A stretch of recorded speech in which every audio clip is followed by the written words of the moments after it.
Habang papalapit na po ang 2025 national elections, lalong umiinit naman ang kampanya sa iba't ibang mga panig ng bansa. Sa Davao del Sur, isang makasaysayang pagtitipon ang naganap bilang suporta sa mga kumakandidato sa pagkasenador na endorse po ni dating Pangulong Rodrigo Duterte.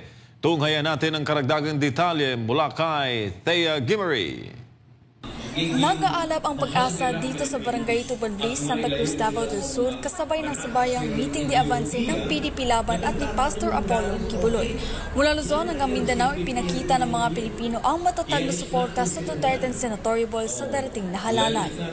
Sa kabila ng mga hamon ng bansa, nagtipon-tipon ang mga taga-suporta mula sa iba't ibang bahagi ng Davao del Sur upang ipakita ang kanilang pagkakaisa at pagtitiwala sa PDP Laban. Ayon sa kanila, tanging ang partido at si Pastor Kibuloy ang may kakayahang magbigay ng solusyon sa mga matagal ng problema ng Pilipinas kabilang ang korupsyon, kriminalidad at kahirapan. Naniniwala ang mga residente na ang Duterte ang maghahatid ng tunay na pagbabago. Buo ang kanilang tiwala kay Pastor Apollo Kibuloy at sa PDP Laban at handa silang ipaglaban ang kanilang paniniwala para sa tagumpay ng partido sa darating na halalan.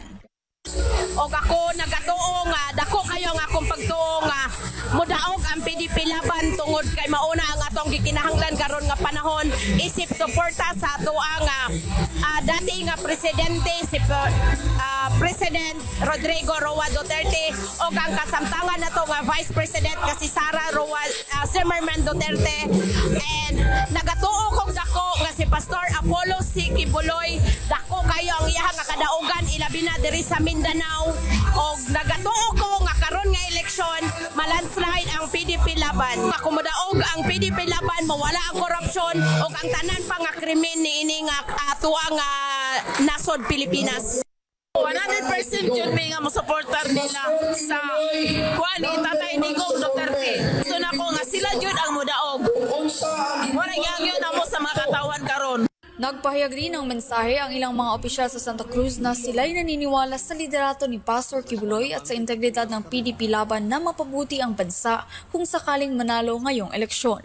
Kung mapili siya nga senador sa ato ang nasod nga Pilipinas, dako kay ni siya og gitawag nato og social transformation, especially sa moralidad og sa moralidad sa atong katawhan og sa atong mga opisyalis nga walay corruption unya ma-improve ang ekonomiya sa atong nasod diin, ang atong mga kaigsuran ng mga kabos mahatagan og kahigayunan nga moasinso sa bang ilahang panginabuhi.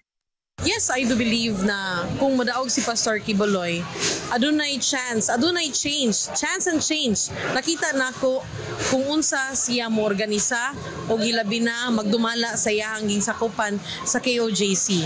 Nakita nako kini nga dili sayon ang iyang gigamit nga mga pamaagi, pero nakaya niyang buhaton nga mahimong organize ang katawhan sa KOJC tungod kay aduna siya will, power, and of course na siya determination nga mo serbisyo sa iyahang katawhan, and at the same time na ikahadlok sa Ginoo. Isang malinaw at matapang na mensahe ang naiparating, buhay ang pag-asa para sa pagbabago. Dito sa Davao del Sur, nagkakaisa mga mamamayan sa paniniwala na ang PDP Laban at si Pastor Apollo Kibuloy ang susi sa mas maayos at maunlad na Pilipinas. Mula dito sa Santa Cruz, Davao del Sur, Thea Gimery, ang inyong citizen correspondent, nag-uulat para sa Diyos at Pilipinas nating mahal.